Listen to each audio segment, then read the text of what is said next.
권위 있는 삶을 살라라는 제목으로 하나님 말씀 전하겠습니다. 잘 되는 집들, 이제 음식점이죠. 잘 되는 음식점들 보면은요, 꾸준함이 있는 것 같아요. 이제 저도 자주 다니던 식당이 있는데, 물론 지금도 가끔 다니지만 분위기도 좋고, 그렇죠. 맛도 좋고 또 친절합니다. 잘 되는 식당은요, 지난주에 어느 김밥집 가니까 그렇게 얘기하더라고요. 이제 저녁에도 좀 먹고 싶어서 저녁 몇 시쯤에 문 닫나요? 그랬더니 아유, 우리는 잘 되는 김밥집이에요. 우리는 재료 떨어지면 문 닫습니다. 참 긍정적인 좋은 배짱이죠. 얼마나 좋습니까? 준비한 재료 다 쓰면 끝난다. 그런 집들의 특징이 말씀드린 것처럼 초심이 변하지 않아요. 맛이 변하지 않고요. 또 친절함이 변하지 않고. 그러니까 롱런하고 또 오래 간다라는 것입니다. 이제 그런 것들을 보면 우리에게 도전이 됩니다. 우리 그리스도인들도 믿음 생활을 합니다. 근데 믿음이라는 것이 처음 믿었던 그 첫사랑, 그렇죠? 끝까지 가지고 가는 게 참 중요한 것 같아요. 중간에 떨어지지 않고 낙오하지 않고 변질되지 않고 순수하고 진실한 믿음의 신앙을 주님과 함께 끝까지 가져가는 것 얼마나 중요한가. 사실 오늘 본문이 예수님께서 이제 행하신 일인데, 이렇게 오늘 본문을 보면은요, 예수님의 삶이, 우리가 보는 그 예수님의 삶이, 상황이, 환경이 좀 많이 바뀌었습니다. 이제는 본격적 공생애를 시작하면서 제자들이 함께해요. 제자들이 동행합니다. 그리고 예수님 나신 곳은 베들레헴이고 자라신 곳은 나사렛인데요, 가버나움이라는 곳으로 옮겨가세요. 여러분, 우리가 잘 아는 것처럼 나사렛은 촌동네예요. 그래서 빌립이 나다나엘한테 전도했을 때 나사렛에서 오신 그리스도다라고 했을 때 나다나엘이 그러잖아요. 흥칫뽕 하잖아요. 야, 나사렛에서 무슨 선한 게 나올 수 있느냐. 이제 그런 의미예요. 그런데 가버나움은 나사렛과는 좀 환경이 다른 동네입니다. 거기는요, 수리아의 수도죠. 다마스쿠스가 굉장히 오래된 도시입니다. 그곳과 길이 연결되어 있어요. 그래서 많은 상인이 지나는 그런 교통의 요충지입니다.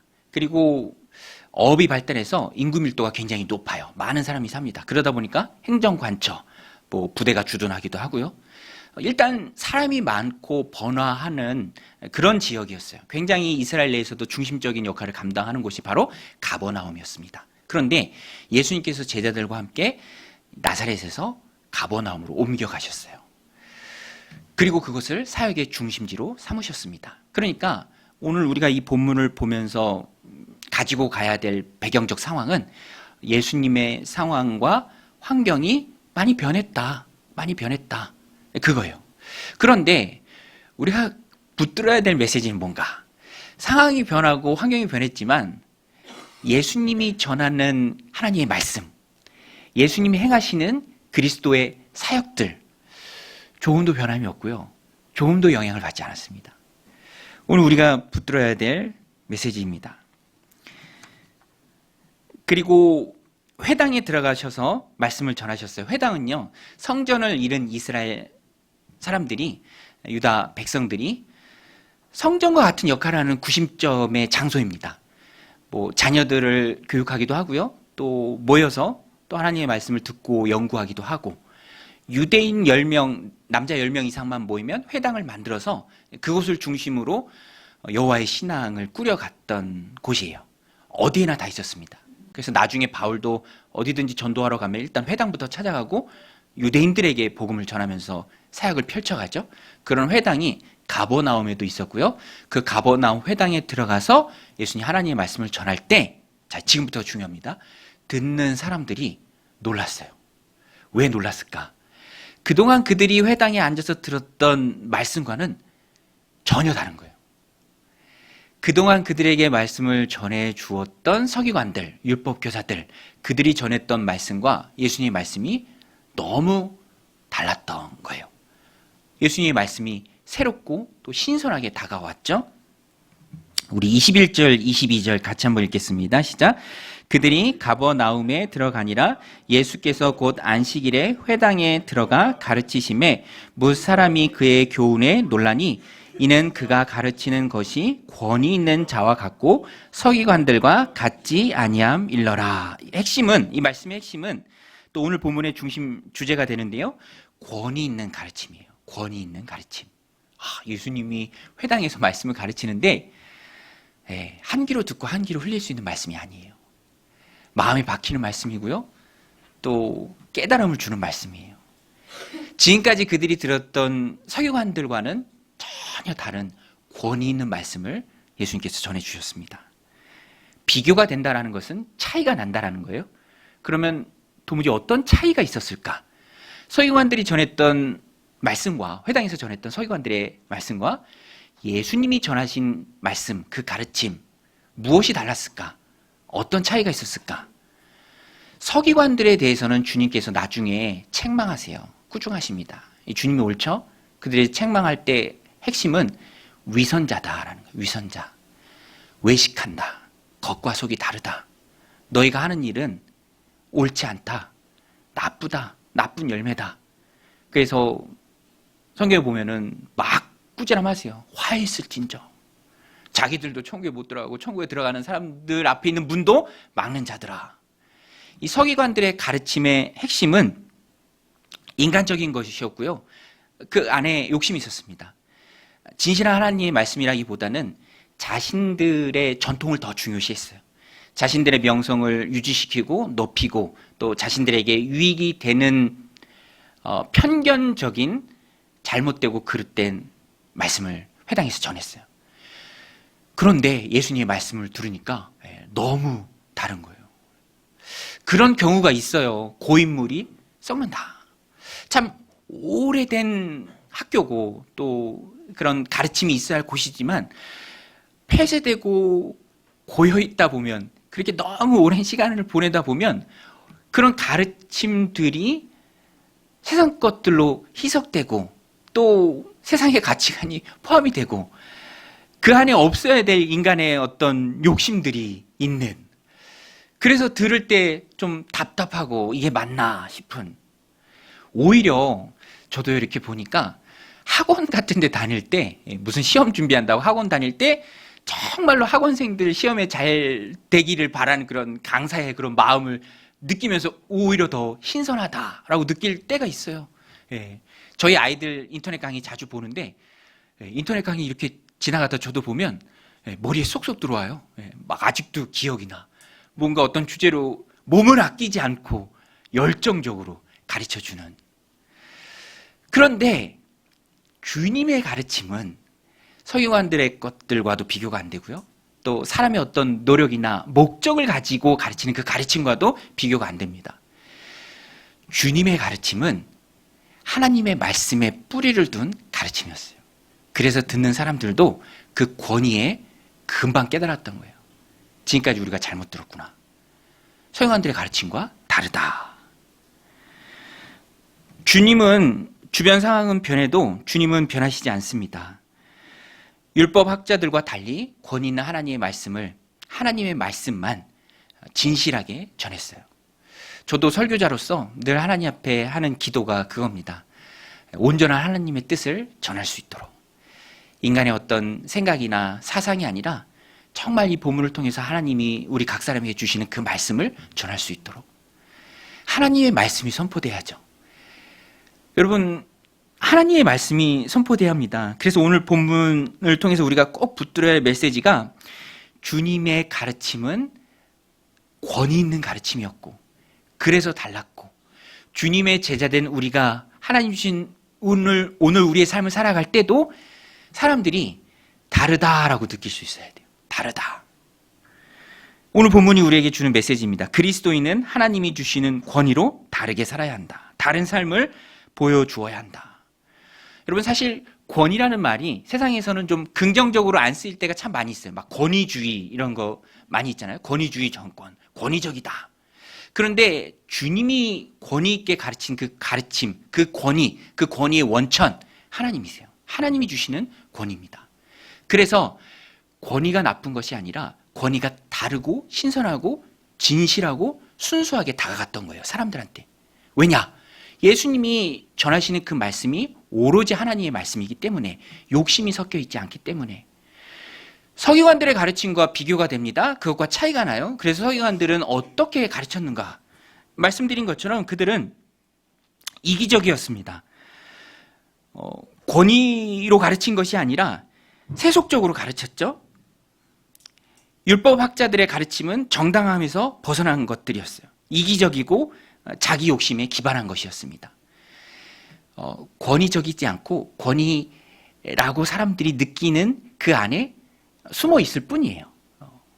on authority가 있고요, in authority가 있죠. 진짜 권위가 있고 그냥 있는 그 권위는 없지만 자기가 그냥 들어가 있는 거예요. 서기관들이 그랬습니다. 금방 알 수 있어요. 예수님 때문에. 권위 있게 가르치시는 예수님 때문에. 그래서 오늘 우리가 주님 앞에 권위 있는 삶을 살고자 한다면 서기관들의 길을 따라서는 안 됩니다. 그 서기관들의 길이 무엇입니까? 인간적인 거예요. 자기 욕심입니다. 자기 자신을 세우는 거예요. 그리고 인간적인 수단과 방법을 차용하는 것입니다. 그리스도인들은 그래서 이런 인간적인 욕심을 배격해야 돼요. 슬그머니 우리의 마음을 사로잡는 것, 슬그머니 쉬운 길을 가고자 하는 그런 마음들, 슬그머니 타협하는 것. 도토리가 마당에 떨어져 있을 때 무시하면 안 되죠. 하나일 때 집어서 던지면 어렵지 않습니다. 그런데 서기관들의 모습을 보세요. 원래는 하나님 말씀 우리가 잘 지키자라는 에스라의 후손들 아닙니까? 그러나 어느새 주객이 전도되고 그 안에 욕심이 싹 트고 사람들의 인정을 받고 교만해지고 그러면서 전통이 우상이 돼버렸어요. 거짓된 가르침으로 사람들이 가르칩니다. 진실한 주인이 오셨을 때 그것은 금방 알 수 있는 것이죠. 오늘 우리도 우리 안에 잘못된 욕심들이 있다면 그것을 몰아내야 합니다. 욕심이 등장하면요, 바늘 가는 곳에 따라오는 실처럼 욕심이 이제 앞서기 시작하면 항상 인간적인 수단이 따라와요. 인간적인 수단. 인간적인 술수. 좋게 얘기하면 정치죠. 근데 정치가 되게 좋은 거잖아요. 두 사람 있을 때 필요한 게 정치 아닙니까? 그런데 그것이 욕심을 이루는 수단으로 전락한다면 그것만큼 안 좋은 게 없습니다. 서기관들이 하는 것이죠. 제자는 주님을 닮는 사람입니다.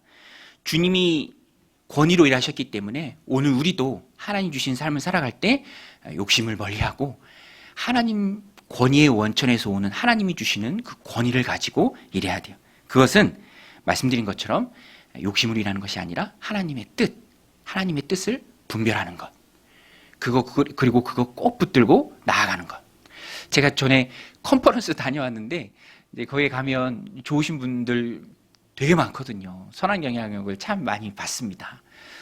그 중에 이제 목사님들의 목사님이다라고 불리시는 분이 이제 개회사 때 그런 말씀을 해주세요. 근데 참 제 마음에 많이 와닿고 또 중요한 말씀인데 그게 뭐냐면 마지막에 목사님들 향해서 던지는 말입니다. 우리가 욕심을 좀 내려놔야 된다. 욕심을 좀 내려야 된다. 특별히 마지막에 좀 욕심을 내려놔야 된다. 근데 제가 참 절실히 느껴요. 평생을 헌신해도 마지막에 그 욕심 때문에 평생 헌신했던 것이 희석되는 경우가 참 많아요. 근데 그런 것들을 우리가 목회자로서 조심해야 된다. 그러면서 다음에 이 말씀 주세요. 우리 부자 되려고 목회하는 거 아니지 않느냐. 그죠? 땅을 팔지언정 욕심을 따라 살 수 없는 것이죠. 예수님의 권위는 하나님의 뜻, 하나님의 말씀이 있었어요. 그래서 욕심으로 인하는 서기관들과 금방 차이가 났던 겁니다. 그리스도인들도 주님의 제자입니다. 주님이 사신 그 삶을 꼭 붙들고 따라가는 삶이에요. 그래서 오늘 우리도 권위 있는 삶을 살고자 한다면 하나님의 뜻을 분별해야 돼요. 가정에서 또 직장에서 우리 공동체에서 나를 향한 하나님의 뜻이 무엇인가? 로마서 말씀이죠. 너희는 이 세대를 본받지 말고 오직 마음을 새롭게 함으로 변화를 받아 하나님의 선하시고 기뻐하시고 온전하신 뜻이 무엇인지 분별하도록 하라. 나를 향한 하나님의 뜻이 무엇인지 분별하고 그것을 꼭 붙들고 있을 때 상황은 변해도 우리는 변하지 않습니다. 높이 있을 때도 예수님이셨고요. 또 낮게 있으셨을 때도 예수님이셨어요. 나사렛에 있을 때도 예수님이셨고 가버나움으로 옮겨오셨을 때도 예수님이셨습니다. 제자들이 곁에 있을 때도 예수님이셨고요. 제자들이 다 떠나셨을 때도 예수님이셨어요. 많은 사람들이 왕처럼 추앙하려고 했을 때도 예수님이셨고 십자가에 못 박히셨을 때도 예수님이셨습니다. 오늘 우리도 한결같아야 돼요. 변함이 없어야 합니다. 하나님의 뜻에 뿌리박고 그 말씀에 뿌리박고 하나님 주신 권위로 하나님 주신 삶을 살아갈 때 다르게 살 수 있고 동일하게 살 수 있고 같게 살 수 있는 거예요. 항상 그래야죠. 저도 늘 마음에 도전합니다. 변하지 말자. 그죠? 우리 조대승 선교사님 지지난주에 오셔서 선교 보고 해주셨는데 사실 우리 교회 처음 이제 세워갈 때 코로나였을 때 또 사람들이 많이 모이지 못하는 상황 가운데 조대승 선교사님이 이제 아기 낳는다고 우리나라에 들어와 있었어요. 네팔에 계시다가. 근데 저는 그게 너무 고마운 거예요. 예. 사람들 없을 때 같이 함께 예배 드려준다는 그 자체가 얼마나 귀합니까? 그렇죠? 예. 별로 없을 때 모이지 말라고 할 때 그래도 함께 예배해 줄 수 있는 사람이 있다라는 그 자체가 너무 귀하죠. 그런데 그 마음이 늘 그대로 나중에 하나님 더 은혜를 부어주실 그때에도 변함이 없어야 한다. 히브리서 3장에서 너희가 처음 믿을 때 가진 그 확신을 끝까지 가지고 가라라고 권면합니다. 히브리서가 회개하려는 사람들을 붙잡아 두는 말씀이에요. 유대교적 배경에서 그리스도인이 됐는데 핍박도 있고 어려움도 있고 그러니까 다시 유대교로 돌아가려는 사람들. 너희 가졌던 그 믿음, 처음 가졌던 그 첫사랑 끝까지 가지고 가라. 중간에 낙오하지 말고. 그때 하나님 부어주시는 놀라운 은혜와 축복과 오늘 본문을 통해서 보면 권위가 있다라는 것입니다. 권위가 있다. 우리가 시작할 때 확신한 것을 끝까지 견고히 잡고 있으면 그리스도와 함께 참여한 자가 되리라. 25절에도 보면은 예수님께서 이렇게 본질을 붙들고 사역하시는데요. 25절에도 보면 예수님께서 본질을 꼭 붙들고 사역하시는 모습을 볼 수 있습니다. 회당에도 귀신 들리는 사람이 있었어요. 근데 여러분 귀신이 존재합니다. 성령님만 계신 게 아니라 악한 귀신도 역사를 해요.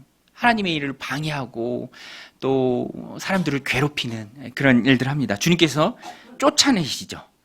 그런데 그 귀신 들렸던 자가 막 소리를 지르면서 예수님을 향해서 하나님의 거룩한 자입니다. 그리고 그 말하는 내용이 예수님의 그리스도이심을 메시아성을 드러내는 그런 말들을 합니다. 그때 예수님께서 귀신을 쫓아내실 때 특별히 귀신에게 단호하게 꾸짖으면서 이 말씀을 하세요. 무슨 말씀이냐면 잠잠하라. 잠잠하라. 우리 25절 같이 한번 읽겠습니다. 시작. 예수께서 꾸짖어 이르시되 잠잠하고 그 사람에게서 나오라 하시니 잠잠하라 나오라. 근데 이 잠잠하라라는 말씀을 보면은요. 원어적으로 보면 굉장히 강한 어조예요. 그러니까 입 다물라. 뭐 우리식으로 표현하자면 의역하자면 더 심하게 하면 입 닥치라. 그거 말하지 말라. 입 다물라. 쓸데없는 소리 하지 말고 빨리 나오라. 이거예요. 이 뜻. 주님께서 이렇게 말씀하신 이유가 뭔가? 귀신이 영적 존재로서 예수님의 그리스도이심을 메시아성을 또 드러내고 있는 것입니다. 그것이 지금 예수님께서 이 사역을 하시는 이때가 예수님이 공생의 사역이 3년 반 정도 되잖아요. 그런데 아직은 십자가가 멀리 있어요. 그렇죠? 십자가가 아직은 멀리 있는 시기적인 그 상황 속에서 예수님의 그 메시아성이 막 드러난다면 사람들이 생각하는 메시아는 정치적 메시아예요. 로마를 뒤엎고 다시 다윗의 영광을 회복할 쿠데타를 일으켜줄 그런 정치적 메시아를 사람들이 다 기대하고 있습니다. 근데 예수님은 그게 아니잖아요. 죄와 사망에서 영혼을 건지기 위한 것이잖아요. 그래서 주님께서 이렇게 잠잠하라라고 말씀하신 것은 주님의 몸부림이에요. 노력입니다. 앞으로 주님께서 가실 그 십자가의 길, 그 희생의 길, 조금이라도 잘못된 메시지를 주지 않기 위함이에요. 그리고 조금이라도 주님의 십자가 사역에 영향을 받지 않기 위함입니다. 아직 시기적으로 십자가가 멀리 있는 그때에 주님의 메시아성이 확 드러난다면 정치적인 메시아로 생각하고 있는 그 사람들이 예수님을 왕으로 옹립하여 실제로 그렇게 하려는 일들이 있었죠.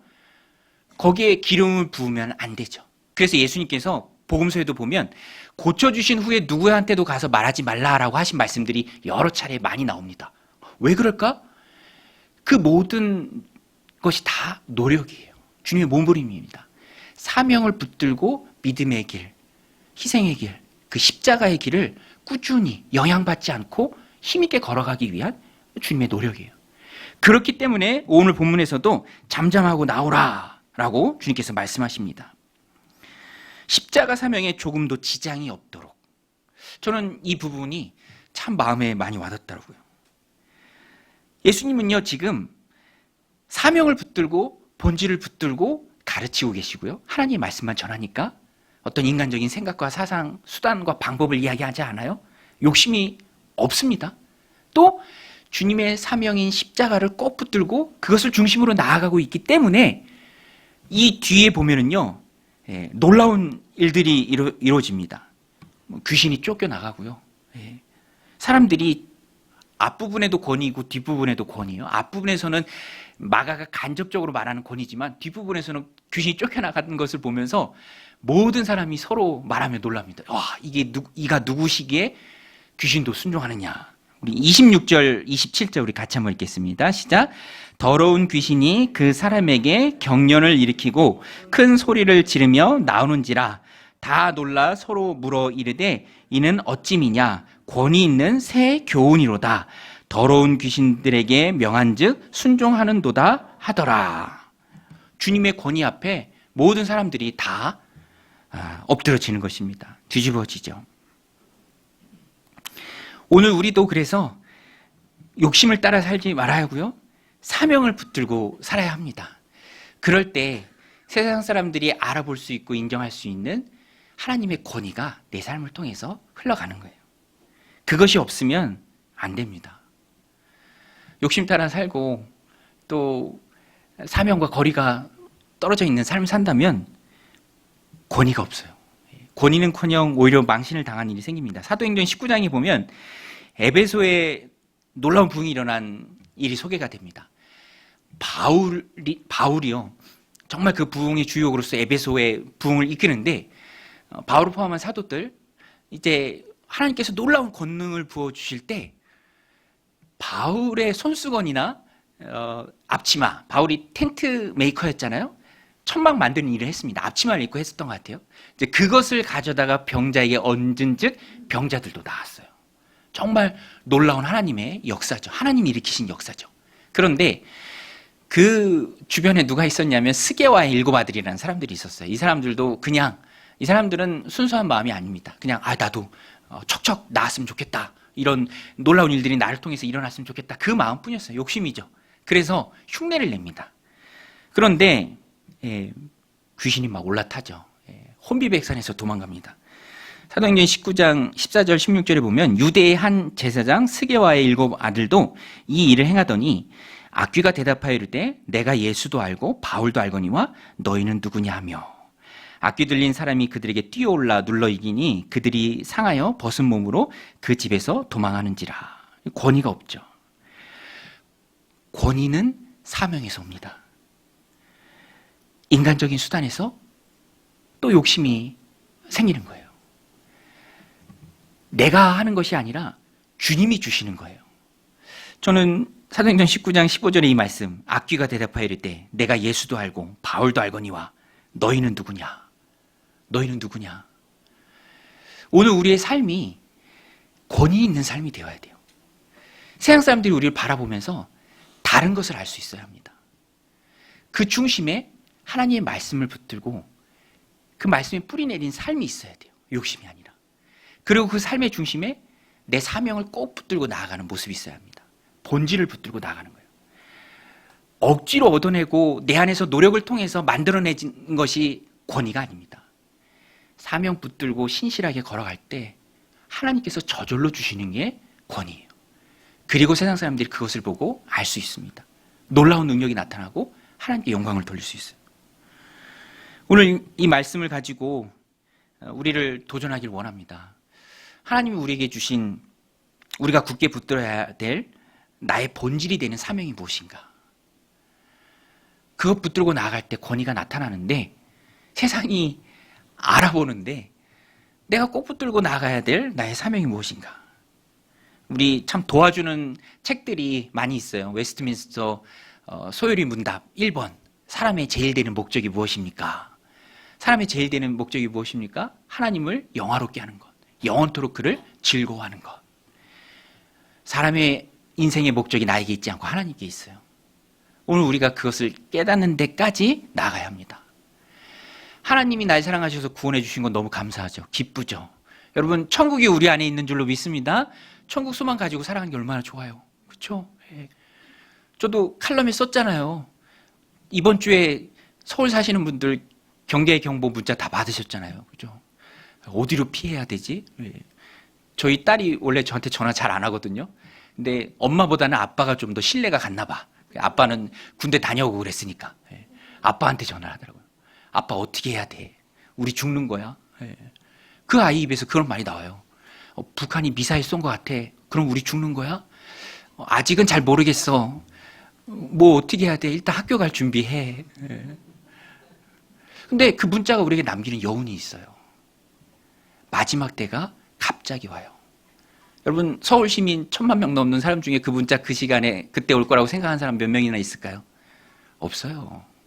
갑자기 옵니다. 그것이 세상의 종말이든 내 개인의 종말이든 갑자기 와요. 그리고 우리는 구원받은 하나님의 백성으로서 언제든 종말이 올지라도 준비된 모습으로 살아가고 그 이후에 하나님 주신 구원받은 백성으로서의 삶을 살아갈 때 권위 있는 삶을 살아야 합니다. 다르게 살아야 돼요. 비슷하게 살지 말고 다르게 살아야 돼요. 나를 통해 하나님의 놀라운 권위가 흘러나가야 돼요. 알 수 있어야 돼요. 야, 이 가르침은 다르다. 권위 있는 가르침이다. 서기관들과 다르다. 권위 있는 놀라운 역사가 일어나는 모습을 봐야 합니다. 그래서 분별해야 돼요. 헌신은 최종에 가서는 나를 향한 하나님의 뜻을 직장에서, 일터에서, 가정에서, 교회 공동체에서 분별하는 거예요. 그리고 그것을 꼭 붙들고 그렇게 살아가는 것입니다. 로마서 12장 2절이죠. 너희는 이 세대를 본받지 말고 오직 마음을 새롭게 함으로 변화를 받아 하나님의 선하시고 기뻐하시고 온전하신 뜻이 무엇인지 분별하도록 하라. 여러분, 여러분들을 향한 주님이 꼭 붙들고 살고 이것 붙들고 권위받아 다르게 살라라고 주신 그 핵심적 사명 본질이 무엇입니까? 가정에서, 일터에서, 교회 공동체에서 우리가 꼭 붙들고 살아내야 될 삶의 모습이 무엇입니까? 우리가 닮아가야 할 주님이 우리에게 맡겨주신 이거다. 이거 꼭 붙들고 살아낼 때 내가 다른 삶 살 수 있다. 하나님 우리에게 주신 게 무엇입니까? 자꾸 생각해야 돼요.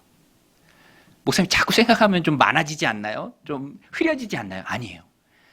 자꾸 생각할수록 그게 더 선명해지고 또 단단해지고 명확해집니다. 가지치기가 돼요.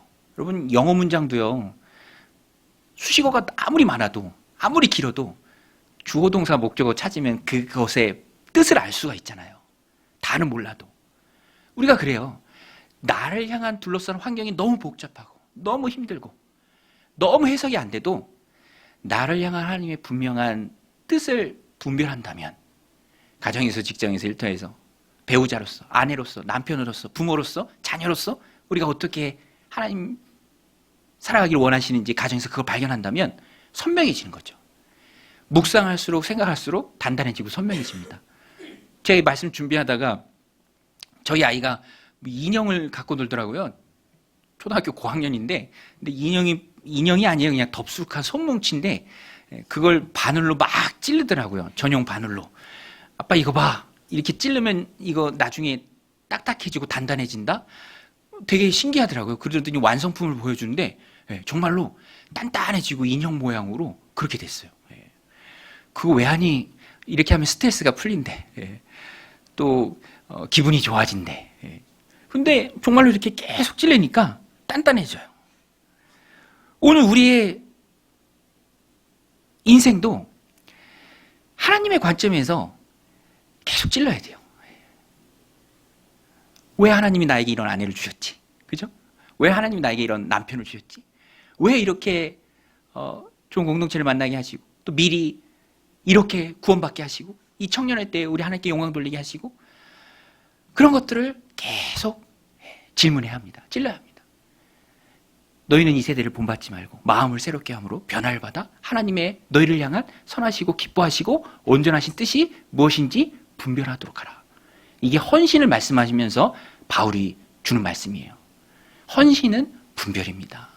하나님의 뜻을 붙드는 거예요. 그것 붙들고 나아갈 때 놀라운 일들을 주님께서 일으켜 주십니다. 저는 목사니까, 목회자니까 아무래도 이제 교회가 중심이겠죠. 목회가 중심이고. 저도 계속 묻습니다. 하나님, 내 사명, 내 사역의 본질이 무엇입니까? 힘써야 될 무엇입니까? 다 할 수 없잖아요. 가지치기 해야 되잖아요. 이거 다 하는 거 붙들어야 되잖아요.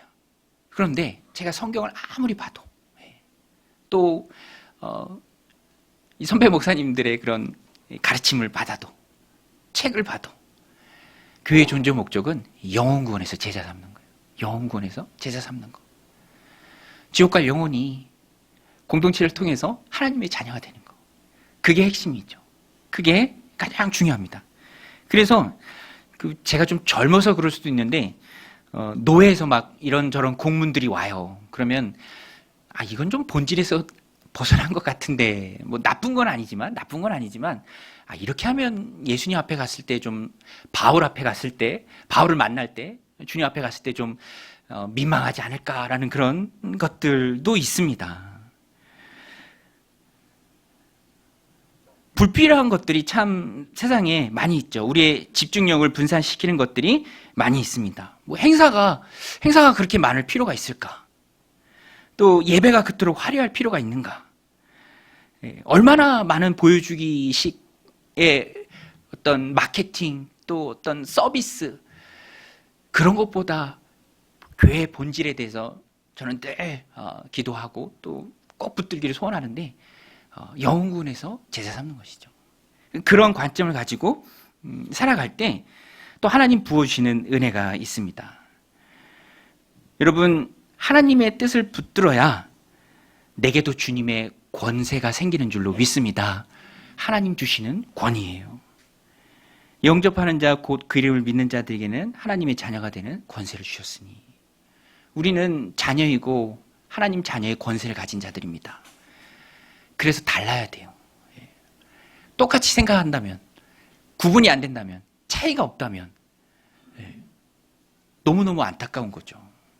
여러분, 우리의 삶을 통해서 하나님이 드러나야 하실 줄로 믿습니다. 내 삶을 통해서 주님이 드러나야 돼요. 똑같아서 드러납니까? 달라야죠. 서기관들과 달라야 합니다. 욕심을 따르지 말아야 돼요. 사명을 꼭 붙들어야 합니다. 그래서 저도 이 말씀을 준비하면서 그러면 구체적으로 내가 꼭 붙들어야 될 내 본질적 사명은 무엇인가? 그런 것들도 좀 생각하면은 저한테는 저 개인의 적용입니다. 새벽 기도인 것 같아요. 새벽 기도. 사무엘이 그랬잖아요. 나는 너희를 위해 기도 쉬는 죄를 범치 않겠다. 기도로 성도들을 돕고 기도로 하나님의 뜻을 잘 분별하고 분별하면 기도해야 되잖아요. 기도하지 않는데 어떻게 나를 향한 하나님의 선하시고 기뻐하시고 온전하신 뜻을 분별할 수 있겠습니까? 그래서 이제 가끔 이렇게 느낄 때가 있어요. 뭘 느끼냐면 이제 어떤 이렇게 TV나 뭐 예능 프로그램이나 뭐 이렇게 보면은 이제 밤 늦은 시간에 이렇게 막 재밌게 노는 거예요. 그렇죠? 그리고 이제 뭔가 어떤 부담이 없이 편안하게 이렇게 삶을 사는 것처럼 보여요. 그게 나쁘다는 말이 아니라 제가 볼 때 제가 그렇게 느끼는 거예요. 저 사람들은 왜 그렇게 저렇게 저 늦은 시간까지 평안하지? 맞다. 저 사람들은 새벽 예배를 안 하는구나. 새벽 기도를 안 하는구나. 그러면서 어떤 부분에 있어서는 이제 인생의 커다란 짐으로 그 시간이 저한테 다가오는 것을 느낄 때도 있어요.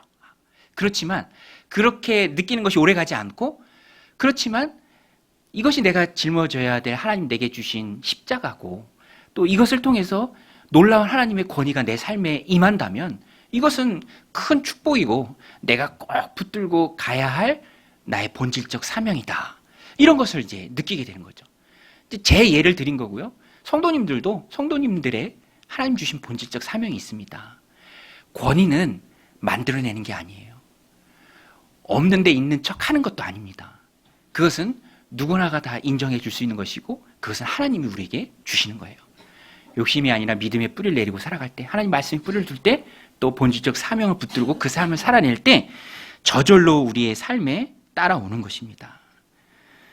주님의 사명의 본질은 십자가입니다. 그것을 붙들고 사명의 길을 가셨을 때 놀라운 권능의 역사가 있었어요.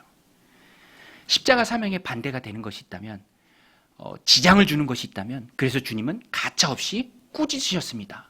입 다물라, 나오라. 베드로도 예외가 아니었어요. 베드로가 십자가 진다고 이제 좀 성장한 것 같아서 그때 겨우 얘기해 주니까 주님 그러지 마세요라고 했을 때 예수님 뭐라고 하십니까? 사탄아, 내 뒤로 물러가라. 네가 하나님의 일을 생각하지 않고 사람의 일을 생각하는도다. 우리를 향한 예수님 사랑의 정점이에요. 주님은 십자가를 지셔야 합니다. 속죄의 제물이 되셔야 돼요. 그래서 그 어떤 방해가 있다 할지라도 그것을 단호하게 꾸짖고 물리치셨어요. 그리고 그때 놀라운 권능이 주님께 있었습니다. 오늘 우리도 권능 있는 삶을 살고자 하면 사명을 꼭 붙들어야 돼요. 잘못된 것, 악한 것, 내 사명을 흔드는 것, 지장을 주는 것, 영향을 끼치는 것 꾸짖어야 돼요. 잠잠하라. 오늘 지금 우리는 손에 무엇을 들고 있습니까? 사명의 본질이 붙들려 있어야 합니다. 거기서 능력이 나오는 것입니다. 능력은 억지로 만들어내는 게 아니라 본질을 붙잡을 때 저절로 따라오는 것이 주님이 주시는 권위예요. 능력입니다. 여러분, 우리는 세상을 비슷하게 살아갈 수도 있고요. 또 다르게 살아갈 수도 있습니다. 다른 삶은요, 권위가 있는 삶이에요. 그냥 그렇게 살아갈 수 있어요. 이런들 어떻고 저런들 어떠리. 그런데 주님이 우리에게 원하시는 것은 비슷한 삶이 아니라 다른 삶입니다. 권위가 있는 삶입니다. 그리고 그 권위가 우리를 다르게 살게 합니다. 말씀드린 것처럼 그것은 십자가에서 나와요. 여러분, 주님이 우리에게 맡겨주신 십자가는 무엇입니까? 그 십자가의 희생에, 내가 지고 가는 그 십자가의 희생에 권능이 있고요. 또 힘이 있습니다. 권위가 있어요. 거룩한 열매가 있습니다. 오늘도 이 말씀 마음에 새기고 숭고한 희생으로 주님이 내게 주신 그 십자가를 지고 감으로 많은 영혼들을 주님께로 이끄는, 그리고 다르게 삶으로 하나님께 영광 돌리는, 그 가운데 주님 부어주시는 많은 복들을 받아 누리는 믿음의 백성들이 다 되시기를 주님의 이름으로 간절히 축원드립니다.